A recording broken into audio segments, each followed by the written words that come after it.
everybody. Happy, whatever this is in your world. We are Stronghorse and I am Oakwalker, and we're very, very happy to be joining you again for Earth Medicine for the Soul. Frank, you want to start with anything?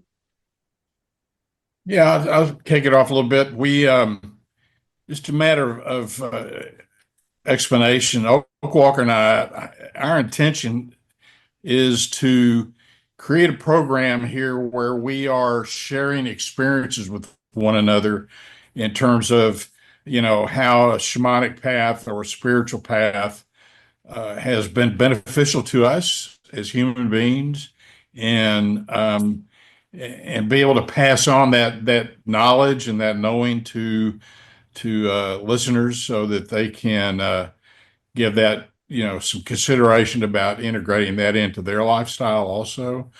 Um, but I think right now, I think we're going to jump track a little bit. I I've been kind of cruising around the Facebook reels, the short little blurbs people put on there. And I don't usually listen to psychics. I mean, I listen, but I don't really, I've never really subscribed to it. I felt like, okay, that's what they're getting, or that's their opinion, or wherever it comes from, and it's interesting, but I don't necessarily subscribe to it. However, lately I've been noticing that everything they've been talking about is stuff that I've been hearing for the last 10 years, And stuff primarily that, from go ahead.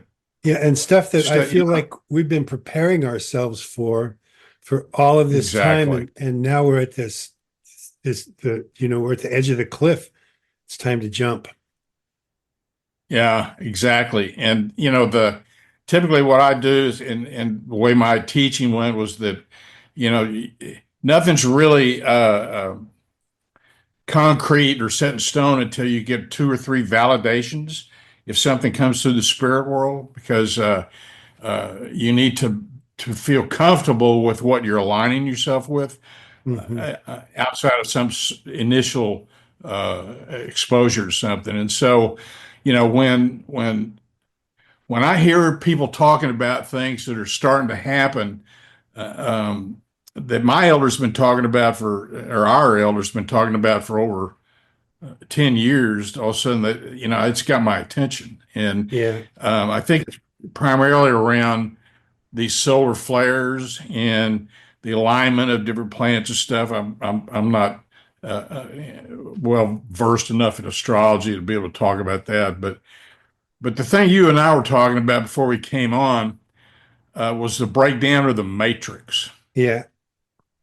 And I think that maybe we just take that as a focal point on this thing, because I think that people are going to start having experiences uh, way outside of their normal range of things. And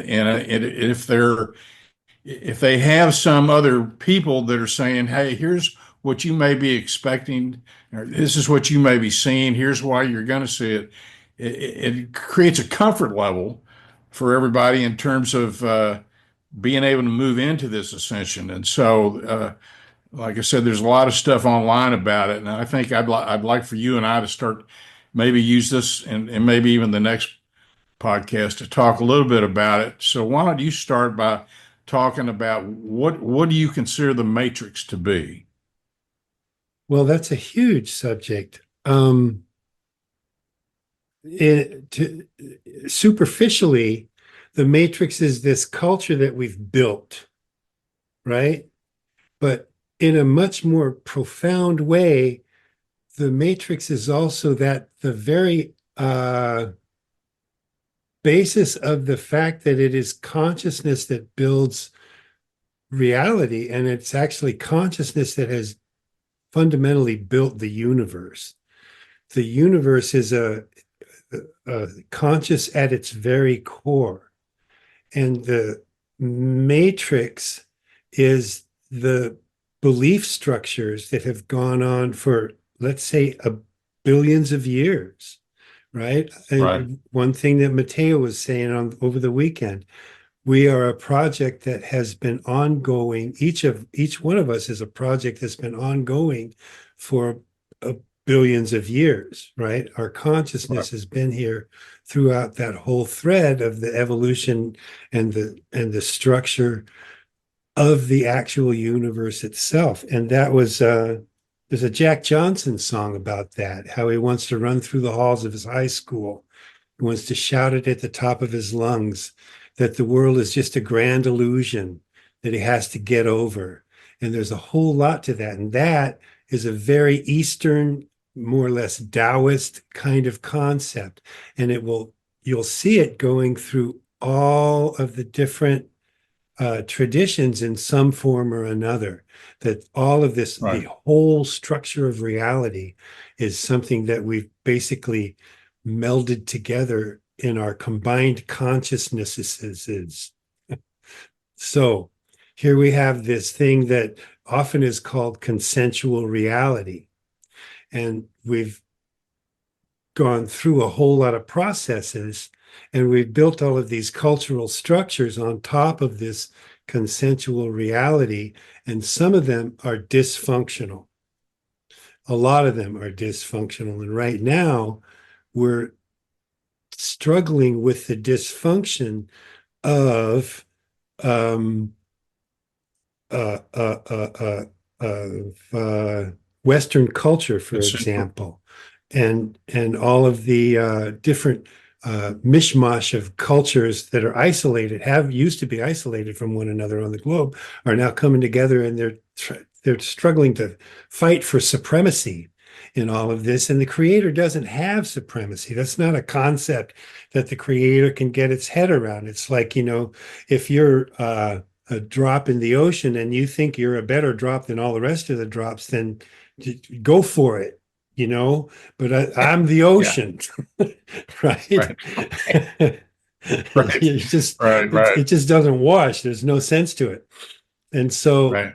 these structures that we've built to try and maintain order within ourselves and within our cultures, they're starting to undergo some vast shifts because they can no longer sustain the idea that one being is more superior to another being. And there's the That's breakdown. absolutely right. That's really good. And I love the term. It's the first time I've heard that, consensual reality. It's like so I look at it on very similar terms, but to give a visual, I think, through our shamanic path, I'm sure you've had plenty of experiences in fifth dimension of seeing orbs, Oh, yeah. energetic.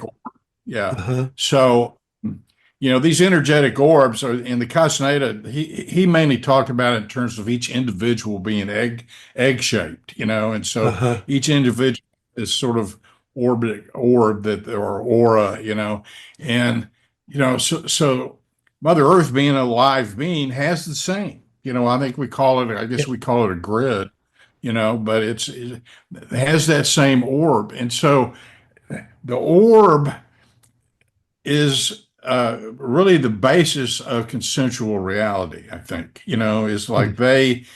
it's formed, and it absorbs and it retains information, and so through that there's an evolution of consensual reality that creates the physical manifestation reality that we all experience, Yes. and exactly like you said, through our history, humans have basically sought to create order out of chaos, and so that survival becomes not something that is, accomplished by the use of a club or a weapon, but one that is accomplished through a merging of these consensual realities in a harmonious in a harmonic resonance, so that it starts birthing out of those consensual realities a greater whole, a greater sense of purpose, of Well, being that's a part of beautiful. something part. Being in other words, okay, we are an ocean. Now what? What do we do now? And I think that that's what's breaking. I think that and so I think what we're seeing is that these solar flares and these various cosmic things that are happening and are starting to create cracks within these uh, structural dynamics that we created, the humans created out of trying to create order out of chaos, and so and primarily what that's created, it's got upside and it's got downside. The downside being, like you said, is it's created this thing where people have taken on this identity value of, hey, you know what? I'm better. I am a better drop of water, and they set out to prove that. And then the only way they can prove it is to have others validate that for them. And of course, we're seeing that, if you've had a chance to watch Trump in his cabinet meetings, you know, you can't get a better example. Wow, he's just the greatest human being that has ever existed. I still have a job, right? Oh man. Yep. So I think it's coming to a head. Yeah, it all is. I mean, so the thing that hit me there was that word chaos is very overrated. The word chaos is very, very subjective word if you get right down to it, because it is entirely possible in my mind that there is no chaos, because when we get to that point where we've surrendered and decided to allow the the the creator to flow through us, and the creative forces and the processes to just flow through us, everything seems to go great. Lao Right. Tzu, it always said the same thing: just don't do anything. Let it go. And that doesn't mean we Right. don't, vote and do stuff, clean the house, right? It just means that we need to kind of let go of our attachment to the outcomes of things, and I think that the root of chaos is our attachment to the outcomes of things. And chaos is an Absolutely. apparent source, or it's an apparent effect of the fact that we want things to be a certain way, and we want that person to be doing it a certain way, and they're not doing it. And that's chaos. This Right. is all so chaotic. Oh my God, look at those Muslims. What are we going to do Right. about that? Right. Right. Jesus, look at Right. them indigenous people. Oh, you can allow that? Right. And there's where the Right. chaos comes Right. in, when in fact, if I just let it go, and I can, mow the lawn in mental peace and zen, I don't have to worry about things. Are a lot less chaotic when I'm just in that piece of the natural flow, the flow of nature, the same flow that keeps the forest floors working and operating, and that keeps nature operating on the level that it is possible for it to operate if it's left alone. I saw a really good uh, quote on Facebook a little while ago that fits that. It says, you cannot see your reflection in boiling water. I love that. Yeah. You have to see it in calm water, and then like I think, well, that's Yeah, good. I'm just gonna. And when so I think when you're caught up in a matrix that has pushed and continues to push the expectations of success, Uh-huh. in a physical sense, and that one's identity or personal value gets measured through that. You have a chaotic situation. You've got Yeah. a system based on infinite possibilities within a finite system. Yeah. And so you end up, all these energies keep banging into one another and then complaining about it. Mm-hmm. And so there's not really, I mean, and this is a hard lesson for me. It just took me forever, and I'm still struggling with it. Um, Actually, I kind of made a big breakthrough last night that we'll go over a little bit later with you. And it was like, there's lot of expectations, particularly on men, that are put on them that you are supposed to be everything.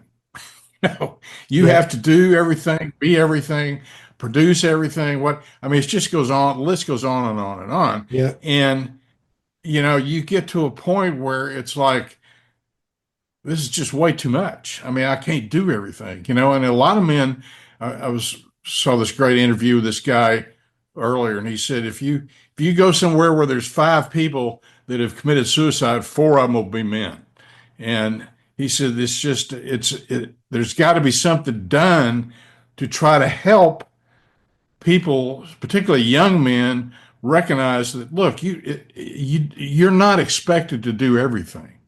Right. But You that there just is a patriarchal expectation, right? absolutely That is where, and there you're at the fulcrum of how the patriarchy itself is breaking down. It's part of the matrix that's breaking down because it isn't working.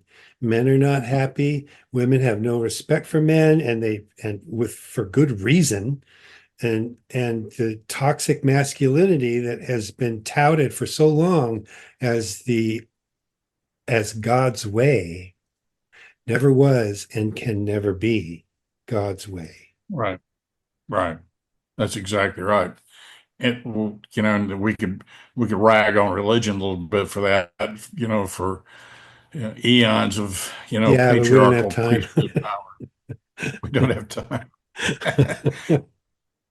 Well, if we're moving into a closeout, I think it's real important that we emphasize to everybody that, you're going to be experiencing moments of clarity. You and I talked about this a little bit. We've had some moments of intense hyper clarity. And the elders in the last session that you and I had with them, they said, if you have those moments, which is a multidimensional moment, it's a multidimensional realization that Mhm. you have to flood that space with love.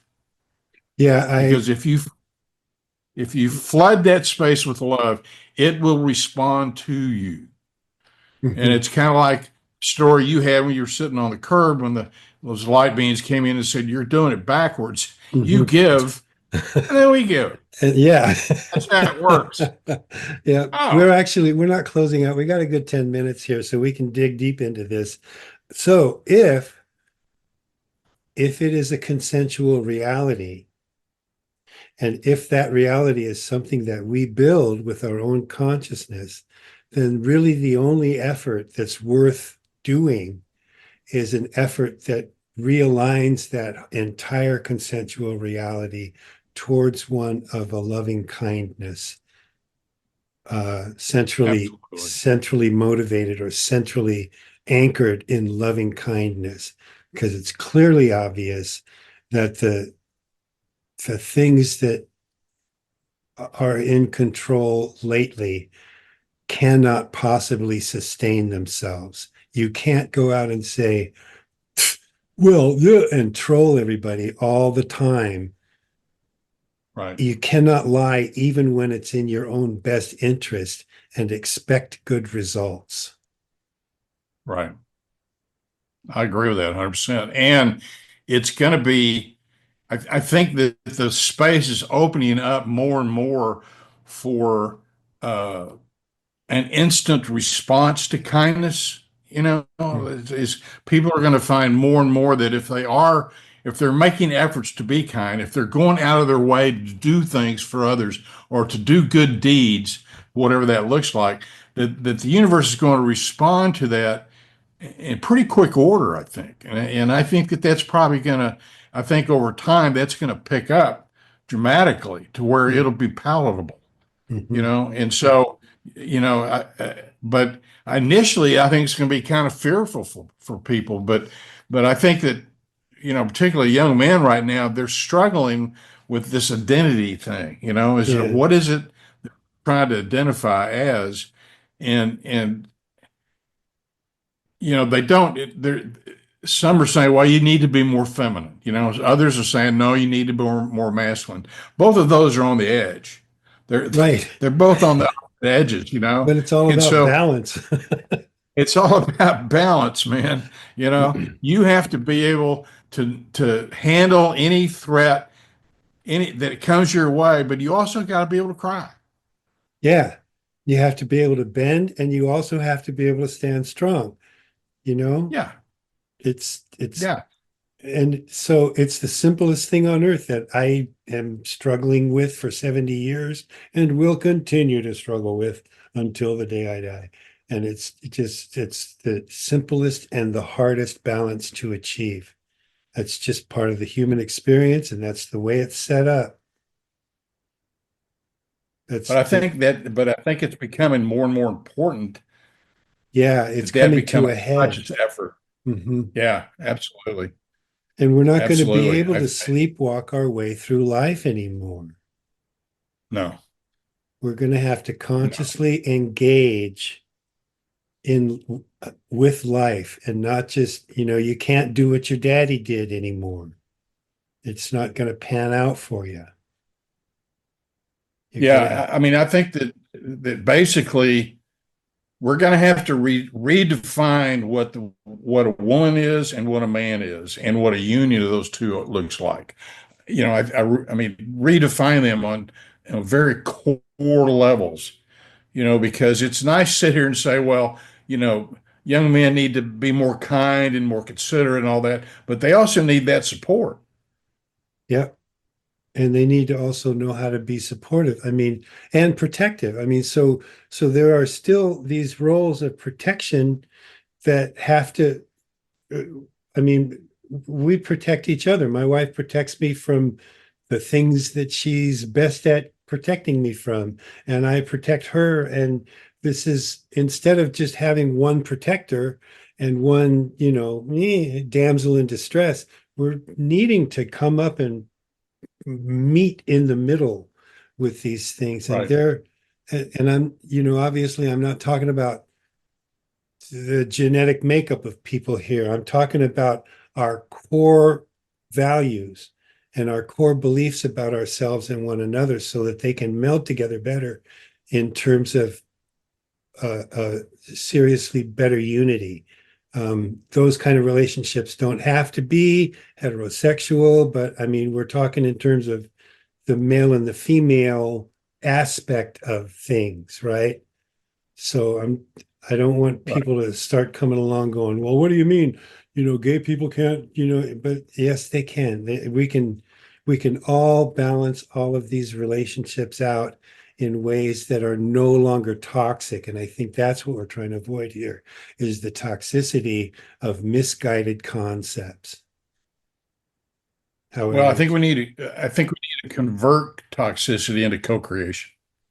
that's a good way of putting it. And yeah, and I define co-creation as a merging of the spirits of individuals. Uh-huh. Everything else, whatever those two spirits are doing on their day job,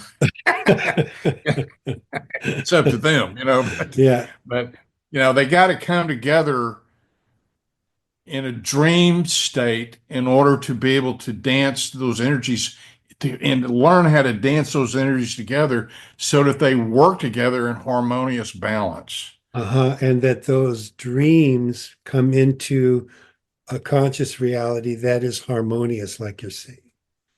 Because Absolutely. from the dreams come the reality, right? We're dreaming the consensual reality into belief, into Yeah, effect. and I think we can create that protective space. It allows that dreaming to flourish. Yeah. And that's where a good practice comes in, because there's your protective space, right? It's your And I've been going back to basics in a lot of ways, giving the offerings, running my energies in the morning, saying hello to the creator in the morning rather than just running off to work.